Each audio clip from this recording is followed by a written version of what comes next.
Ever wondered what goes on behind closed doors? We do it 6-8 times a day. But mothers say, don't talk about it. It's embarrassing, downright dirty. So almost anywhere you go, it's a taboo. But why this coyness over a natural urge? Why the blushes when we whisper, sorry, I've got to go? This is a story of 3 men out to break our ultimate taboo.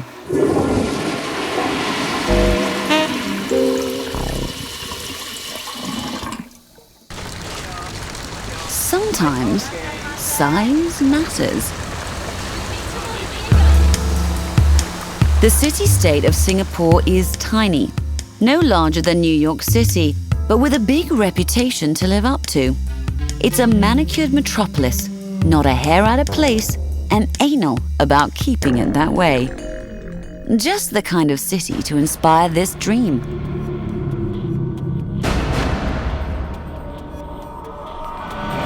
Meet Jack, an out-of-the-box regular Joe.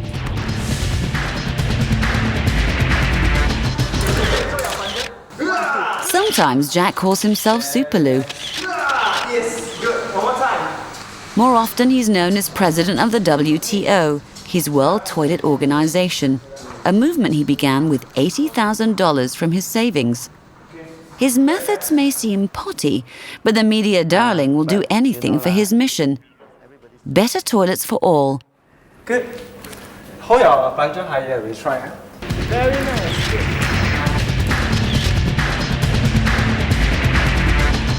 You spend a lot of time talking about drinking and eating and make an art out of it, but you refuse to admit that after that, what happened?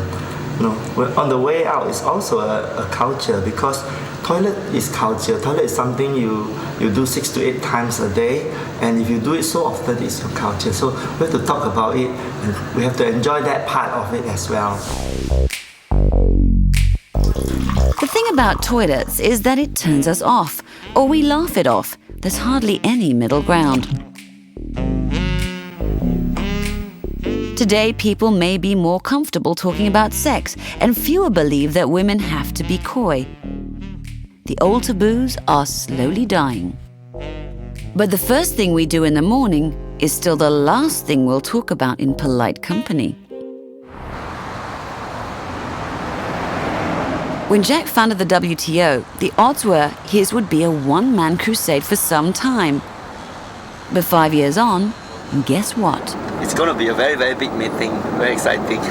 I'm looking forward to this meeting. This afternoon, Jack is off to China. Keep left. His World Toilet Organization is open for business in 40 countries. Tomorrow, members will gather for its annual conference, the 4th World Toilet Summit.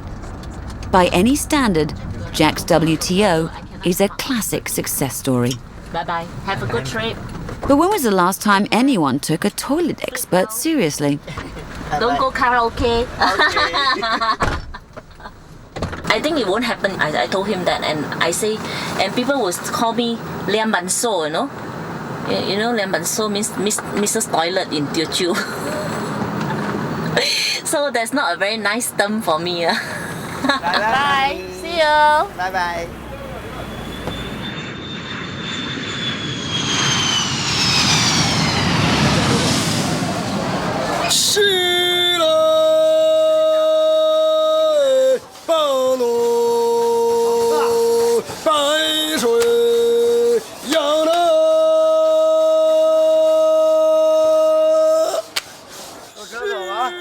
Years ago, Beijing, host city of the World Toilet Summit, had just 8 public toilets. Even in the Forbidden City, royal palace to the Chinese emperors, were 10,000 rooms, but not a single toilet.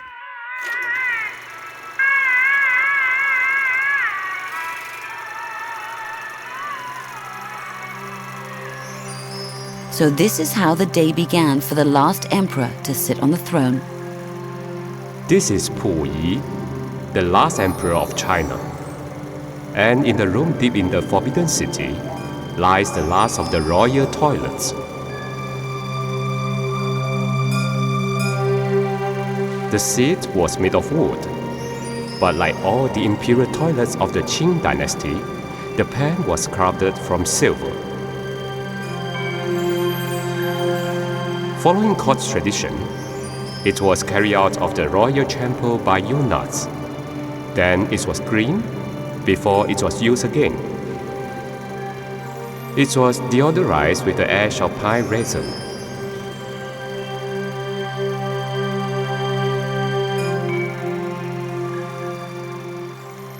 Meanwhile, outside the palace, China's toilets remain the stuff of urban legends.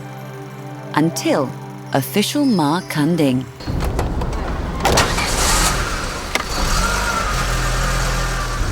完了，我跟郭丽说一声，他去盖就完了。啊，我知道，完了，哎，行了。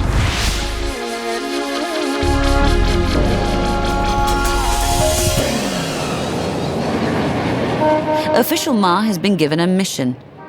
He has to spruce up Beijing's toilets in time for the nation's coming-of-age party, the 2008 Olympic Games.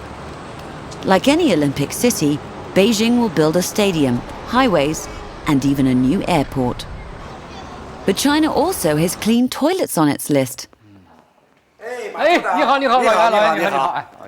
Today, official Ma heads down for a quick inspection. Experts from the World Toilet Summit will arrive soon. Ma needs to get the word out that China's notorious toilets are a thing of the past. 这个非常好，侧位显空气。如果您来如厕的话，你看有人红色的关门了，这个您可以随便利用，没有，非常好用。 Welcome to the toilet at Tiananmen Square. Capacity: 6,000 users a day. Status: showcase of the Olympic Toilet Project. Its secret: made in China ingenuity. 这个厕所呀，是在 This toilet is in the capital of China, right at its heart, in Tiananmen Square. It has to be the best. 这个厕所必须要把它建好。 But when the world's toilet experts converge for their summit, will official Ma's project pass their eagle eyes? China's pride is at stake. Yeah, look, this is only this.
It's time for a pop quiz. Who invented the flush toilet?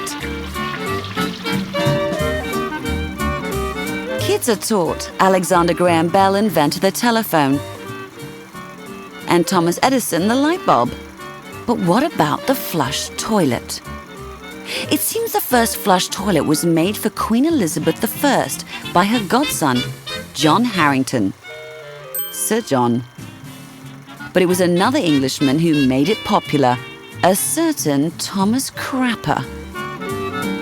And yes, that's how that became a rude word.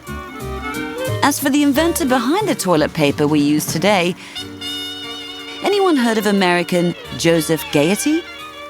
His name has been almost wiped off the history books. So what was it like before these inventions came along? In old Europe, people would throw everything out the window with shouts of Gardy, Lou.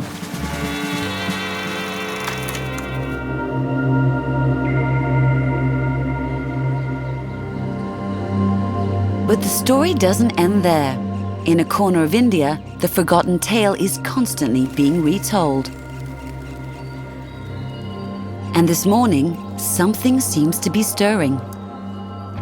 आराम से लाओ ना ठीक से बहुत costly है Binshwa Patak is getting a centerpiece for his unusual museum. A story of human civilization told through toilets. ठीक है This is a toilet in medieval Europe. People, when they used to go for hunting, they used to carry this toilet for defecation. I think it's very good design.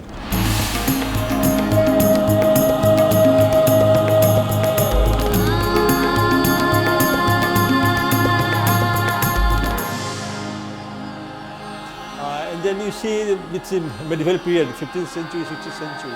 Dr. Patak has spent over 10 years on his museum, tracking piece by piece a story few have bothered to write down.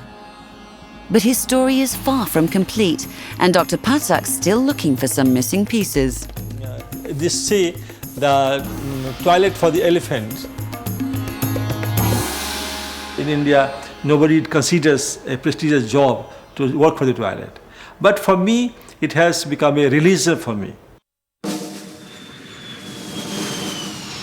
Meanwhile, back in Beijing, 1,000 days is all that stands between China and the biggest party it's ever had, the 2008 Olympic Games.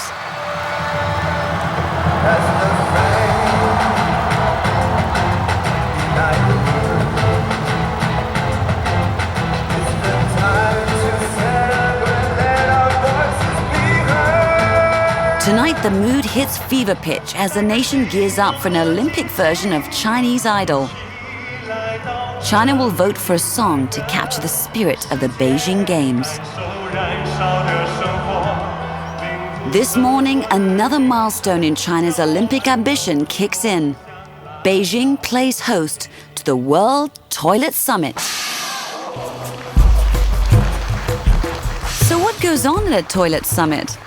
The headlines screamed what people were thinking, a flush of excitement. But the delegates had this to say. Now I will read the declaration of the 4th World Toilet Summit in Beijing. Hereby we declare that toilet embodies the material and spiritual well-being of a country and a region. Their message was simple. While we continue to joke about this taboo, over 2 billion people do not even have a simple toilet in their homes.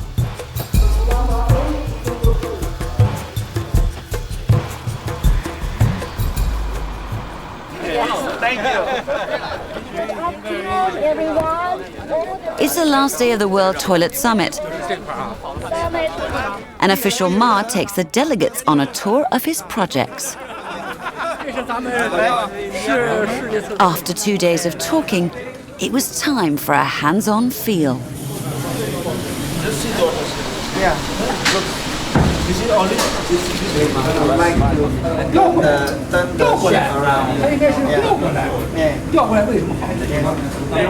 The verdict: with Beijing splashing 12 million a year on its loos, the experts were bowled over. For official Ma, the summit has shown the world a different China. But if only life was so simple. Away from the prying eyes of the world's toilet experts is the setting for the next stage of the Olympic toilet project.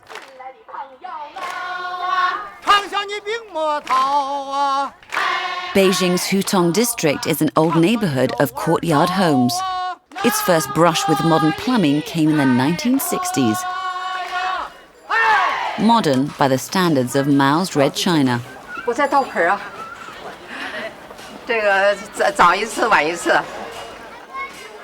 Tucked between the homes are communal toilets, shared by some 30 families and best found by following your nose.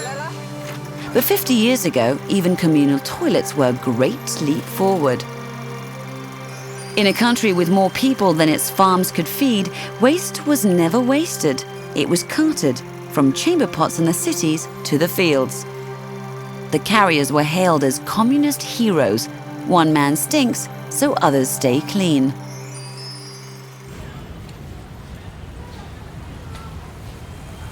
But 50 years later, with 1,000 days to the Olympics, a different revolution is sweeping through the cities of China.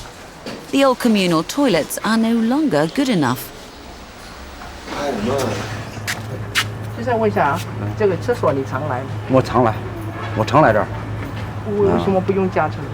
家里厕所呀，太糟糕了，太糟糕了。怎么个糟糕法？我无法形容。你可以带我们去看吗？可以，我带你们看看去。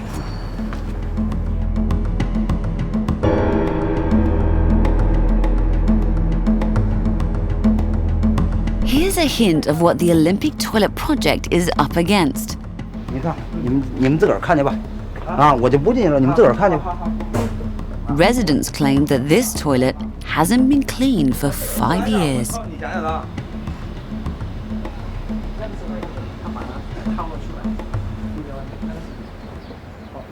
哎，没办法，凑合，你总不能拉到大街上去，就是这。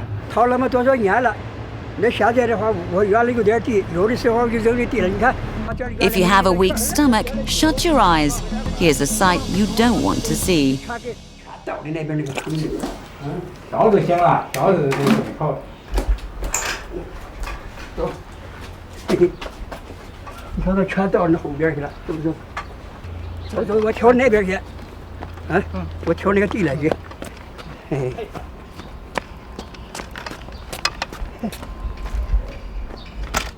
So in about 1,000 days, China has to leap from the 1960s to the 21st century. It's dirty work, but someone has to do it. 完了啊，对，不是我这开着车呢，我没敢去。Soon after the World Toilet Summit, official Ma receives his next assignment, the dreaded Hutong Toilet Project. 他现在是这块负责多少户？他这个一共是。The assignment turns out to be a numbers game. In 2004, official Ma cleaned up 400 of the city's old toilets. But now, for the Hutong project, he's been ordered to deliver 1,726. That's about 5 toilets a day, including weekends. He may have the backing of the party, plus a budget of millions of dollars, but official Ma's task is not going to be easy.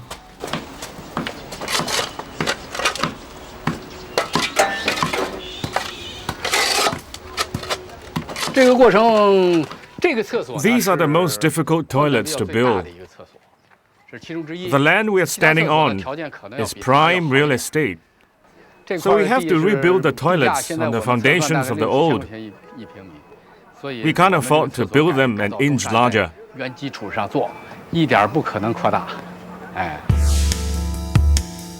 Meanwhile, as the Olympics get closer, the pressure builds up and each new toilet sets a new benchmark.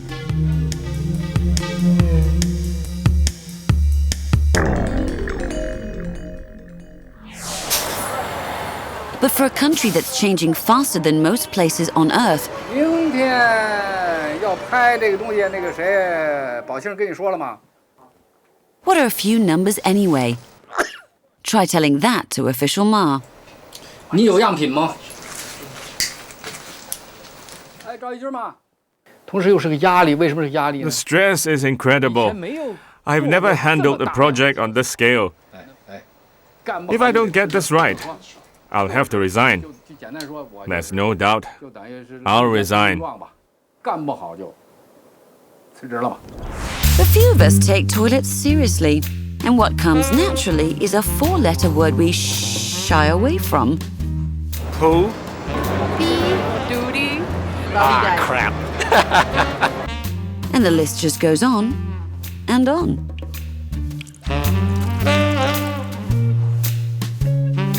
My boss says I need to see a man about a dog, so mid-kick. Dump. The American phrase bathroom, actually. Am I allowed to say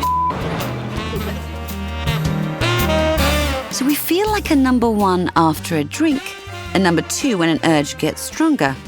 And when that moment strikes, we hold, sometimes too shy to even whisper, "I've really got to go."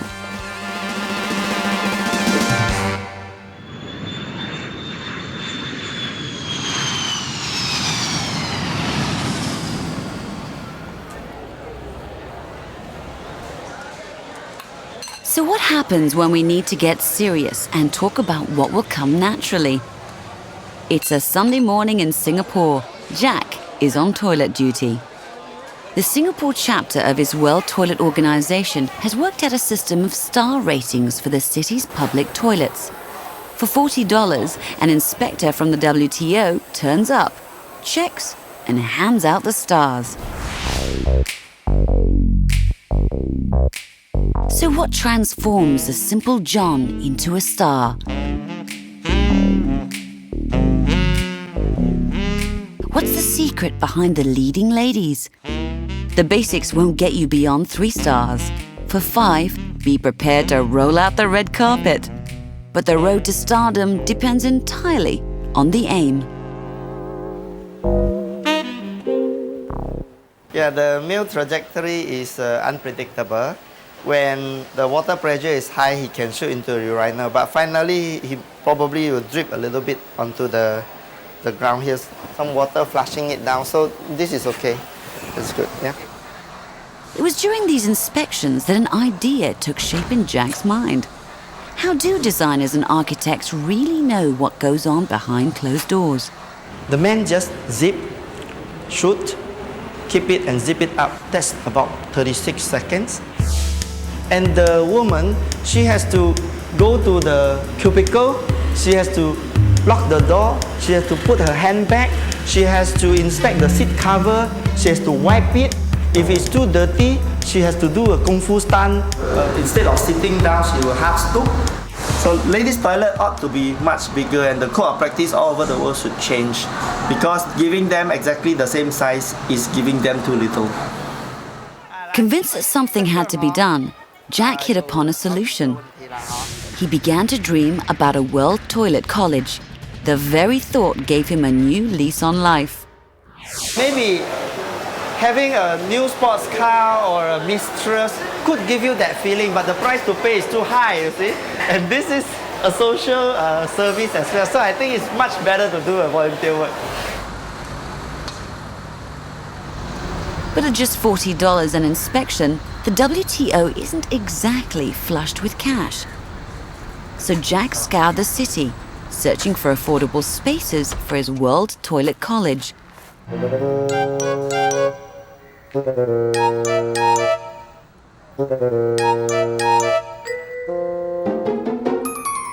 But even this was too steep for his budget. There was only one thing left to do. Jack is a successful businessman with a building to his name. So once again, he dug into his pocket. He gave up some office space, and the World Toilet College was born.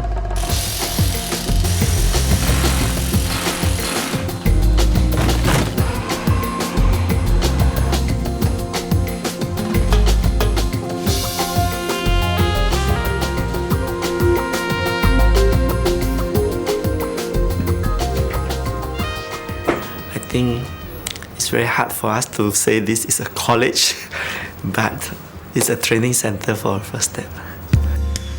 Far away from Singapore, there is a place where Jack can find experts to start his lessons on the loo.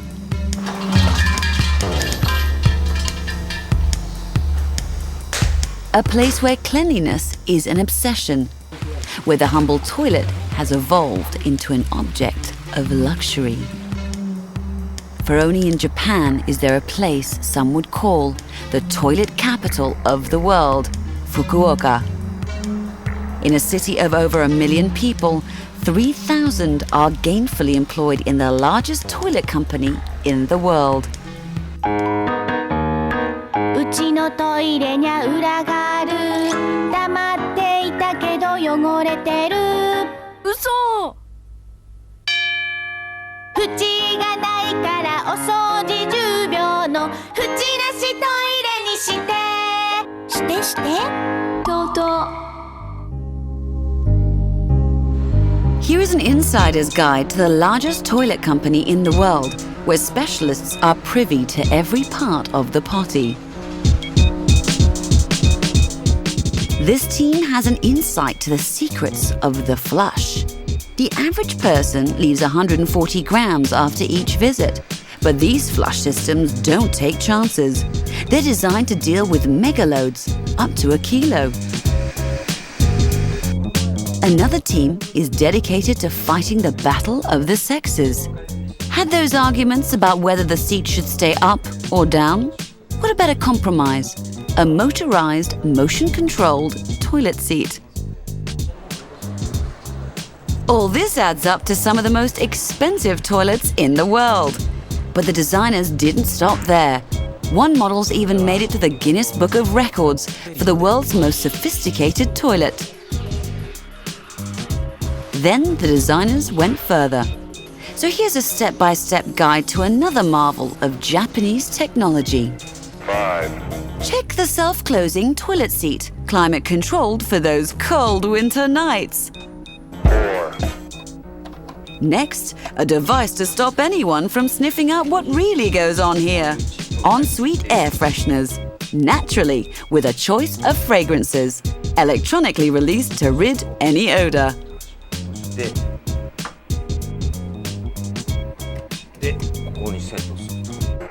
Step 3. Get to know the toilet's remote panel. MP3 の音楽が流れるようにしたり、温度を変えたりっていう設定がこの中でできるように。Next, don't be frightened. Take a seat. We're just running some tests. Some Toto models will even analyze your blood sugar levels. But top of the list, 1. Here's a feature that makes this truly Japanese.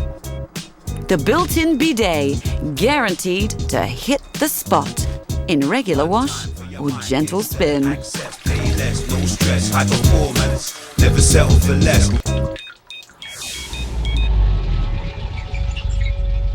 But while the Japanese go gaga over their paperless potties, one man in India struggles to bring toilets to those who have none.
In the Indian capital, New Delhi, life is lived on the street.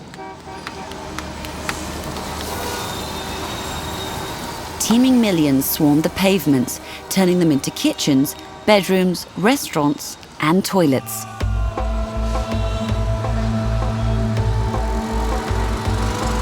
New Delhi is home to Bindeshwar Pathak, founder of the Toilet Museum. But in the 9 months since the World Toilet Summit, it's his day job that's been keeping him busy.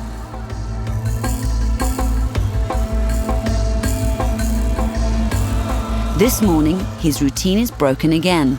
But even on this unfamiliar route are reminders that he spent a lifetime on a battle yet to be won. Across India, 750 million live with no flush toilets.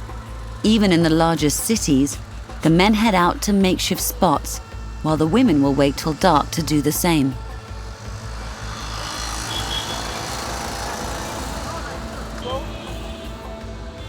Defecation and urination, both are very important.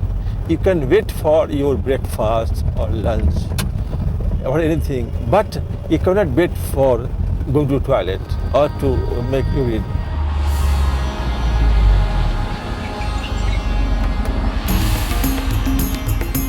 But this morning, Dr. Patak is about to claim a small victory.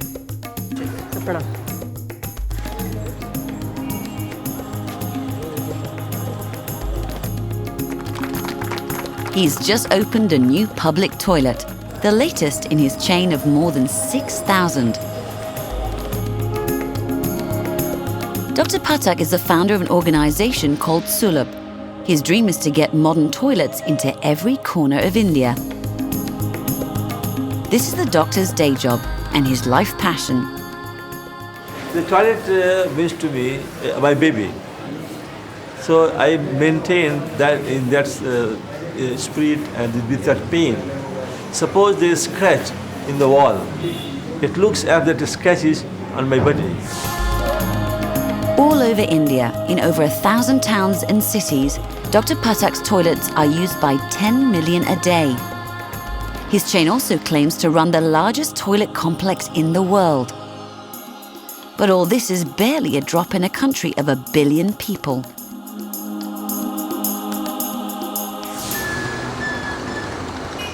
To keep his dream going, Dr. Patak spends his days pitching to donor after donor. His appeal is simple. The people need toilets. And he has the solution, tried and tested in all the toilets he runs. A simple 3 holes in the ground. His toilet flushes human waste into 2 pits. When one gets filled, the second pit is used, while the waste in the first pit has time to dry. In a country where the average income is about $500 a year, Dr. Patak has thrown out sewers and expensive treatment plants. This is the fertilizer. It's 2 for the price of 1. Modern toilets, free fertilizer. This is very cheaper compared to. And as an added bonus, the pits also generate biogas for lighting and cooking.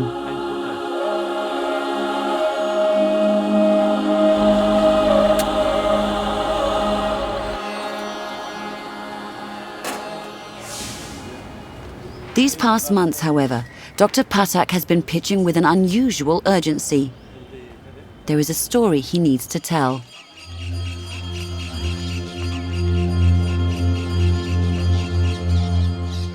Three hours from the Indian capital, New Delhi, the little town of Alwar is the keeper of an ancient secret.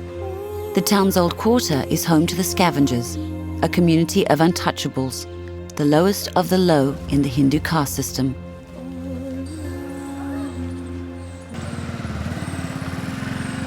Hinduism is the religion of the majority in India. Its followers live by the law of karma, the belief that our actions in this life will determine how our souls will be reincarnated in the next. The good will be reborn as high castes, like the Brahmins or priests. At the bottom are the untouchables, fated for the worst that life can throw at anyone. They are banned from temples and take on work that others shun. Undertakers, leather tanners, and among the worst is a secret that towns like Alwar keep. A sewage system, flushed by human hands.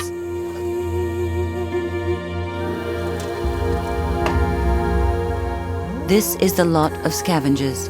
Their destiny is to clear the waste of superior beings, then bear the shame upon their heads. My mother and father had to do this too. And I have done it since I was very young. I am very sad. The caste system may be outlawed in modern India, but across the country, 160 million untouchables are still shackled to its taboos.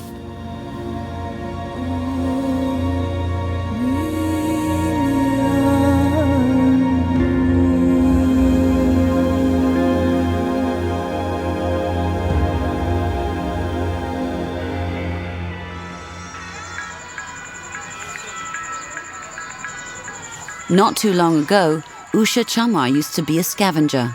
Born into a scavenger family, she was brought up to believe she had no option in life but to live as fated by her birth.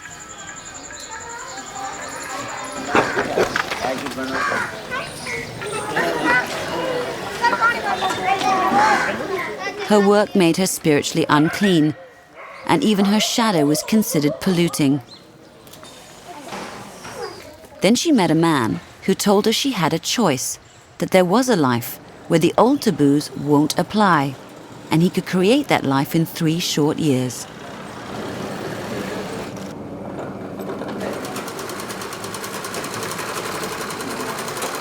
Dr. Patak promised Usha a place in a school for women from scavenger families. Sir कढ़ाई भी जानते हैं, सिलाई भी जानते हैं। Sir बहुत ज़्यादा चाहते हैं हम तो बहुत ज़्यादा कमा नहीं है। उसका तो लगता है कि विश्वास। The day I saw her, she was unable to speak to me. That day she came just after cleaning human excreta from some houses. So she was feeling very embarrassed to talk to me. नहीं अब नहीं आती हमको शर्म। I don't feel embarrassed now, but it was different before. सब छूत करते थे, बच-बच के चलते थे हमसे, जैसे कोई भंगी जमादार। People would avoid us when they walked past. They'll stare at us like we were dirty people. अब कोई नहीं करता हमसे। For 30 years, Dr. Patak's been building toilets that free scavengers like these women from the taboos of the caste system. But when he came to Alwa, he started thinking, what happens to them when they have no toilets to clear? Was he really helping? So he set up a school, took in 28 women, and for 3 years they've sewn and beautified, started businesses, sold food. So in honor of their founder's visit, they prepare a special meal. And with the women graduating in a few weeks, it turns out to be a celebration as well.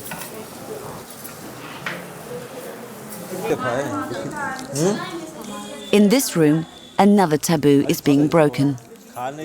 For in places like Alwa, where the caste system survives, it would be unheard of for a high-caste Brahmin like Dr. Patak to be feasting with scavengers. But the work of breaking taboos has only just begun.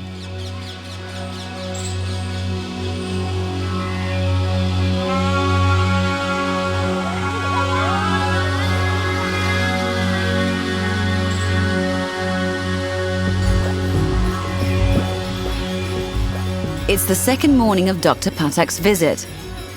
He has negotiated a special dispensation for his students to join him in prayer.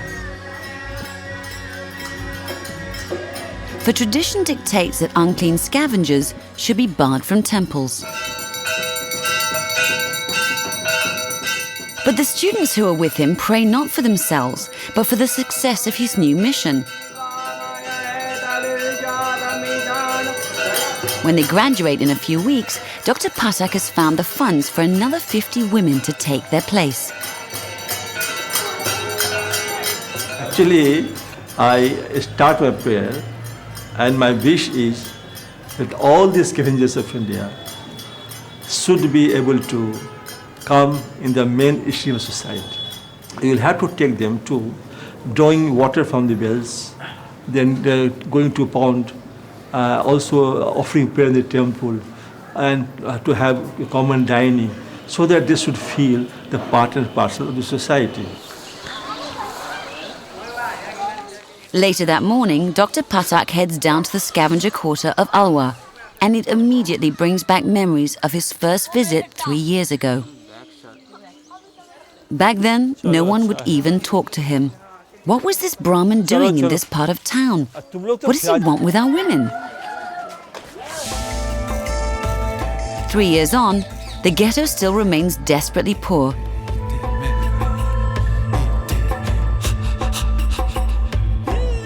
The women have little choice. They've cleared the latrines and are paid little more than $3 a week.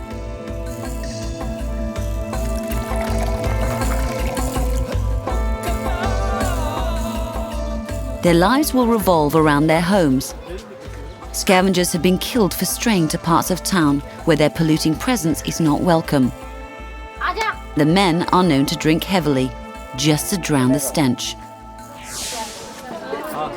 Meanwhile, the word has gone out. The Brahmin is back. News about the school has spread, so before long, a crowd builds up.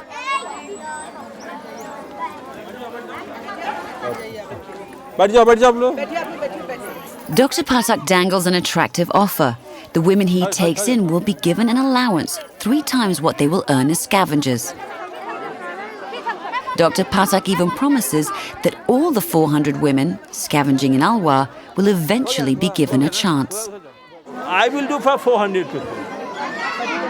Alwar I have taken as a model. And in Alwar, I will see that no scavenging is allowed. So nobody is doing scavenging. So we will help them. And I can show the nation that, look, I have done one town. The rest you can do. By the time the day is over, Dr. Patak has been more successful than he had dared to dream. Nearly all the women have signed up.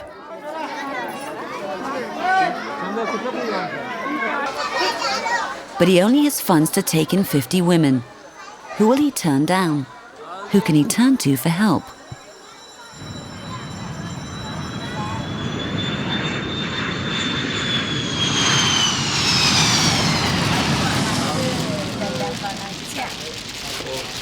I'll get the car. It's another Sunday in Singapore. Jack spends the weekend relieving some stress. The last months have not gone well for him. His World Toilet College was launched 6 months ago, but surprised? Not a single student has signed up. I told him, I said, you must be crazy. Who wants to be a member of a toilet, isn't it? But Jack has heard this before. When you champion a cause like toilets, you get used to the sniggers, to people saying no.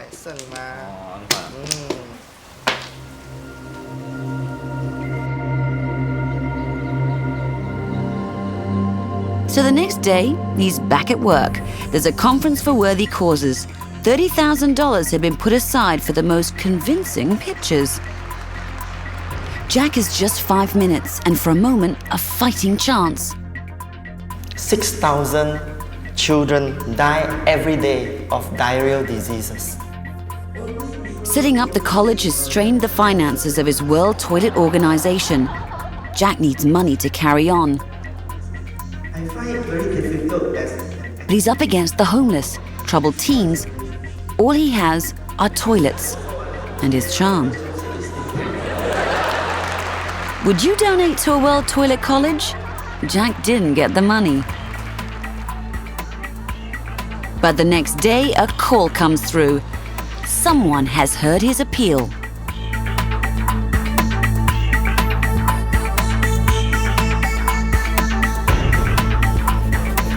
They're going to fund us, so the World Toilet Organization for the first time will have a big check. Yes, we got it. Good, eh? See you later. Bye.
Who wants to be caught with their pants down?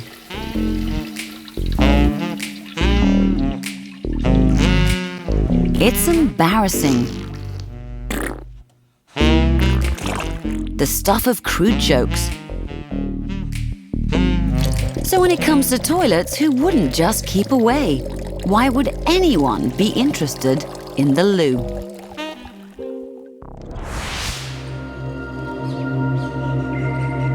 Finally, the time has come.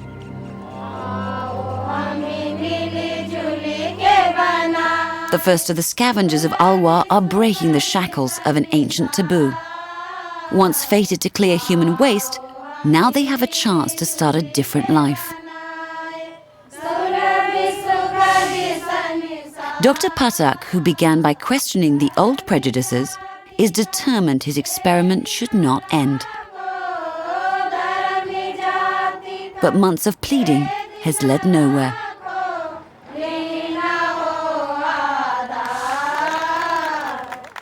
Dr. Patak promised places in his school to 400 scavengers, but he has funds for no more than 50.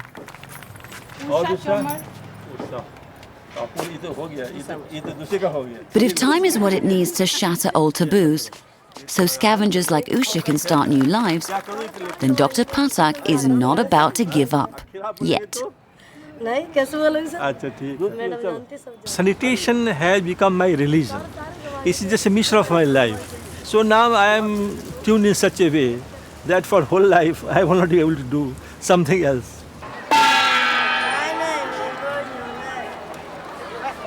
Meanwhile, over in China, official Ma's been feeling like his city's Peking ducks, in the hot seat for over a year. There were even worries he'd be hung out to dry.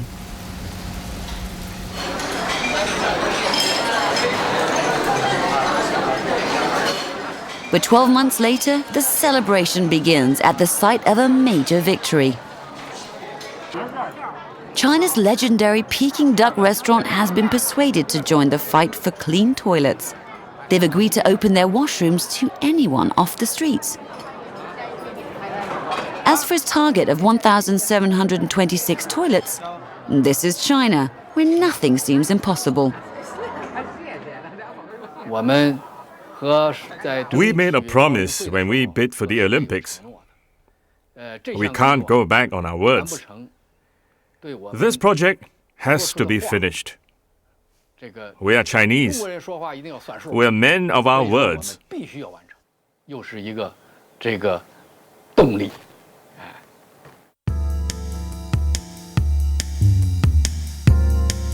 That's me. You know what day it is today? It's World Toilet Day.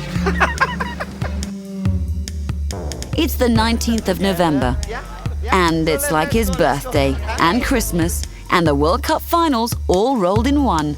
And as it turns out, a day for breaking old taboos. In Singapore, Jack's dream of getting larger washrooms for women has been made law.